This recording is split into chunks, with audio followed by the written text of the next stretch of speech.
Süreyya xanımın həm demək belindən ayağına vuran ağrılar var. MRT çəkdirmişik, onu dəyərləndirəcəyik. Omurgasında ciddi dəyişikliklər var, kanal darlığı var.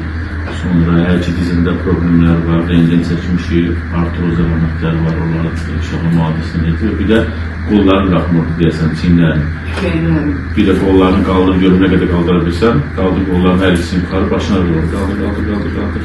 Ondan artıq getmir, elə mi? Ağrıya qaldırsam qaldıra bilərəm. Buna qədər gəldi, buradan sonra ağrı verir. Süreyya xanımın müayinələrini bitirdik, şimdi başlamışıq müalicə prosedurumuza. Hər iki çiynə daxilinə müalicə və prosedur edəcəyik, sonra isə hər iki dizinə daxilinə iynə vuracaq.